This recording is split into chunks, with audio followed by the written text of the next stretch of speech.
राधे राधे सभी को।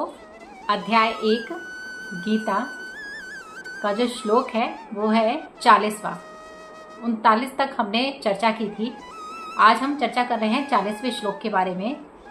सैन्य भूमि निरीक्षण के ऊपर ये पूरा का पूरा जो अध्याय है आधारित है और गीता की पूरी पृष्ठभूमि तैयार कर रहा है। गीता लगभग शुरू हो चुकी है यहीं से ही।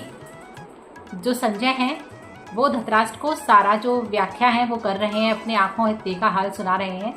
40वें श्लोक में जिस तरह से 39वें श्लोक में अर्जुन मध्य में पहुंचा हुआ है, जो युद्ध का जो एरिया है उसके मध्य में पहुंचा हुआ है और सभी को वहां पे देख रहा है, सोच रहा है इस तरह से तो कुल नाश करने से तो जो वंश है आगे उसको भी पाप लगेगा।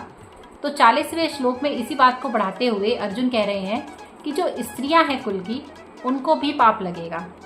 वो भी कैसी हो जाएंगी, वो भी पाप में आ जाएंगी, पाप की भागीदार बन जाएंगी। और जो इस तरह की स्त्रियां जब हो जाती हैं तो आने वाली जो नस्ल होती है यानी जो वंश होता है, अधर्मी बालक वंश में पैदा होते हैं और उससे कुल का नाश होता है, क्योंकि स्त्रियों का पतन भी निश्चित हो जाता है। इस तरह से जो स्त्रियां हैं वो भी दूषित होती हैं, उनका भी पतन होता है, वो भी अधर्मी हो जाती हैं। और धीरे धीरे कहीं ना कहीं, क्योंकि स्त्री को हमारे जो शास्त्र वेद वगैरह हैं उसमें स्त्री को बहुत ही ऊपर स्थान पे रखा गया है। चाहे आज के ज़माने में स्त्रियों की स्थिति कैसी भी हो, लेकिन पूर्व काल से ही स्त्रियों को उच्च स्थान दिया गया है। कहा गया है जिस कुल की स्त्री सदाचारी हो वहाँ पे बच्चे भी सदाचारी ही होंगे।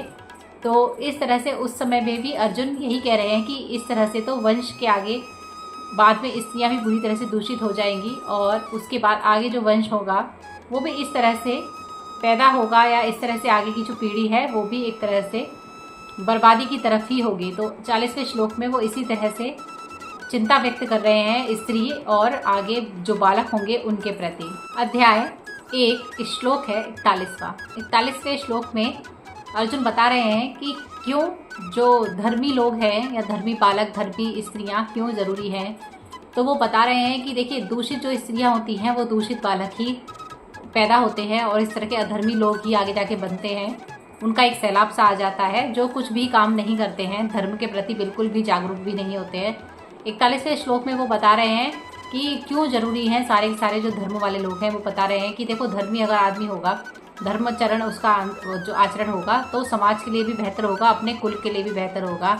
यहाँ तक कि वो इस चीज़ में उल्लेख करते हैं पितृपक्ष का भी, कि जो धर्म वाले लोग होते हैं वो सारे काम करते हैं। जैसे कि पितृपक्ष में जब जल तर्पण वगैरह किया जाता है पितरों को, तो जो धर्म वाले लोग होंगे वो तो इस तरह का काम करेंगे, लेकिन जो अधर्मी होंगे वो इस तरह का कोई भी काम नहीं करना पसंद करते हैं।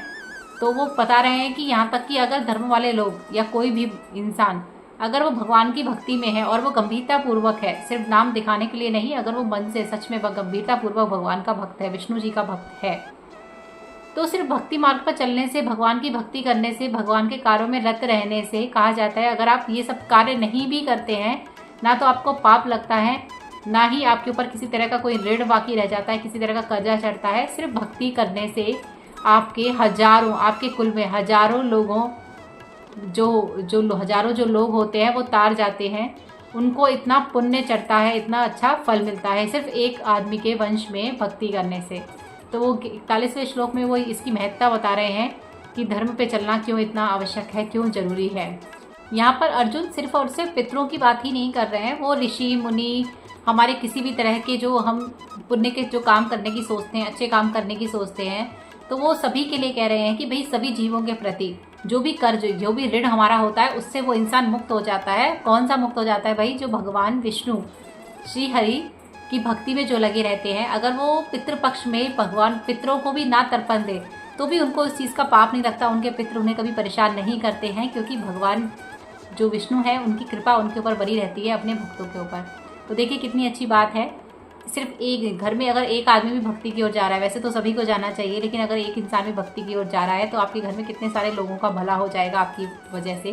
कहा जाता है वंश में हजारों लोगों की तादाद में उनको इतना पुण्य चढ़ता है, किसी को पाप नहीं लगता है। अगर आप तर्पण तक नहीं करते हैं तो भी आपको पाप नहीं लगता है। उस ज़माने में इस क्रिया को बहुत ज़्यादा महत्व दिया जाता था। आज के ज़माने में भी पूरे साल में पितृपक्ष जो होता है उसे काफ़ी ज़्यादा मान्यता दी जाती है। कहा जाता है भाई साल में एक बार आने वाला ये 15-16 दिनों का पर्व पितृपक्ष, इसे अच्छी तरह से निभाना चाहिए, अपने पितरों को तर्पण देना चाहिए। तो इस तरह से उस ज़माने में भी इस चीज़ को बहुत ही ज़्यादा माना जाता था और इसी वजह से अर्जुन इस चीज़ का उल्लेख युद्ध के बीच में कर रहे हैं।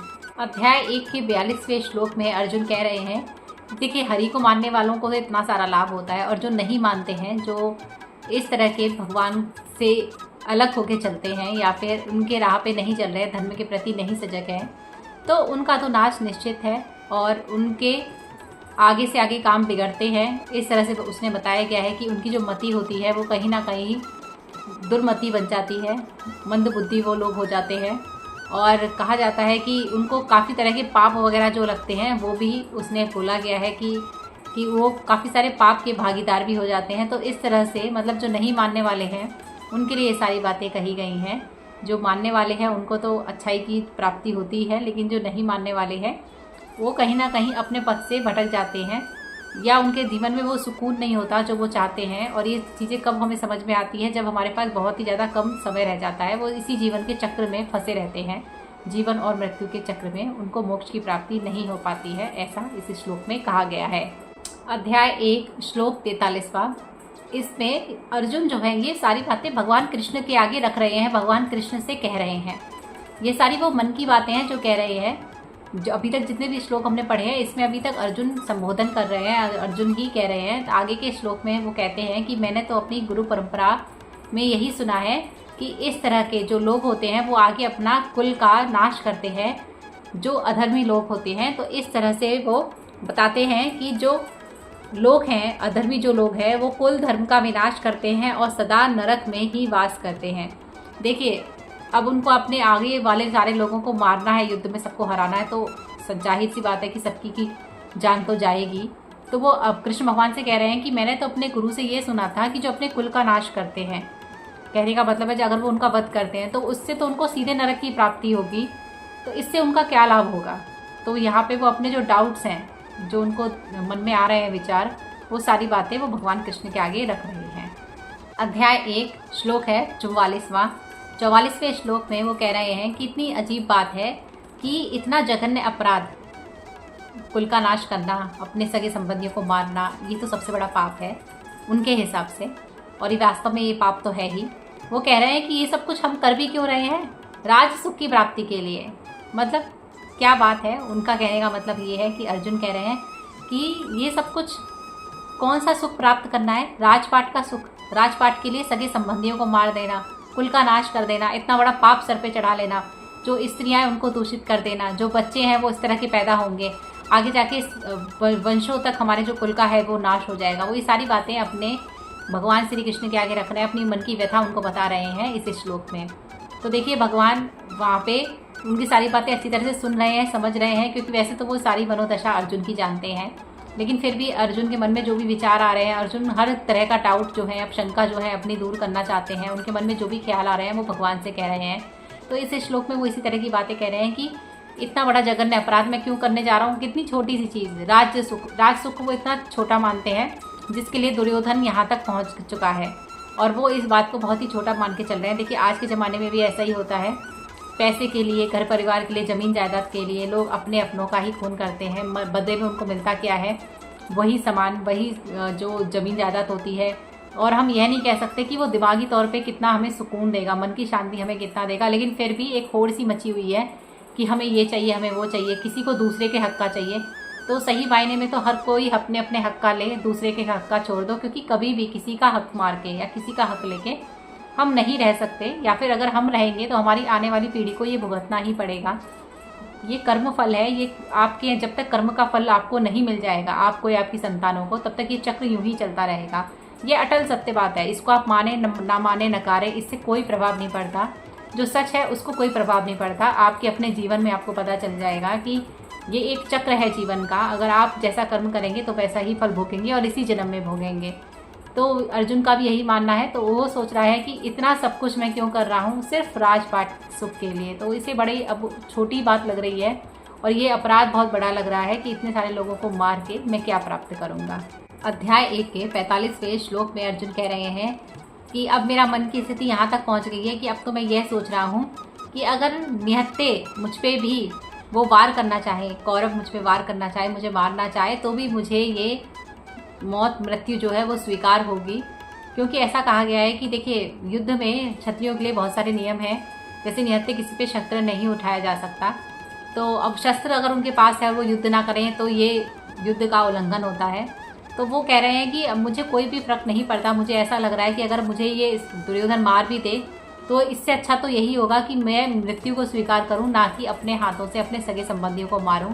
अब इस तरह की मनोदशा अर्जुन की आ गई है। कहीं ना कहीं वो पूरी तरह से मन में ये समझ रहे हैं कि अब युद्ध की स्थिति में तो है, लेकिन युद्ध नहीं करना चाहते हैं। अध्याय 1 का 46वां श्लोक, जहाँ पे सारा जो अध्याय है ये अब समाप्त हो रहा है। अध्याय 1 इस श्लोक में अर्जुन बता रहे हैं, इस श्लोक में सही मायने में तो संजय ही धृतराष्ट्र को बता रहे हैं कि अर्जुन जैसा धुरंधर धनुषधारी व्यक्ति बीच युद्ध के क्षेत्र में जाके इतना व्याकुल हो चुका है, उसका मन इतना अशांत हो चुका है कि अब उसने उठाया गया सारा अपना अस्त्र शस्त्र बाण धनुष सब एक तरफ रख के वापस से गद्दी पर शोक की मुद्रा में वो बैठ गया है। वो सोच रहा है कि देखो ये सब कुछ क्या हो रहा है, किस लिए हो रहा है और क्यों हो रहा है, ये सब प्रश्न उसके दिमाग में आ रहे हैं। तो यही सारी बातें संजय धृतराष्ट्र को बता रहे हैं। इस तरह यहाँ पे हमारा अध्याय 1 पूरा होता है और इसमें हमें यह सीख मिलती है कि देखिए, अर्जुन जैसा महान योद्धा भी, क्योंकि वो कहीं ना कहीं भक्त भी है भगवान श्री कृष्ण का, इतना दयालु, इतना कोमल हृदय रखने वाला, सारी शक्तियाँ उसके पास हैं, उसे पता है कि वो हार नहीं सकता, लेकिन तो भी वो युद्ध की स्थिति में यह सोच रहा है कि अपने सगे संबंधियों को कैसे मारे, किस चीज़ के लिए मारे। तो हमें आज के ज़माने में यही सीख लेनी चाहिए। पैसा कभी किसी का नहीं हुआ है, धन संपदा कभी किसी की नहीं हुई है, इसके लिए इतनी मार काट मचाना, इतनी हाय हाय करना, इससे कोई भी लाभ नहीं है। हमेशा अपने भाग्य का खाने की सोचें। सही बातें सभी को पता होती हैं, लेकिन फिर भी लोग हमेशा उल्टा ही करते हैं।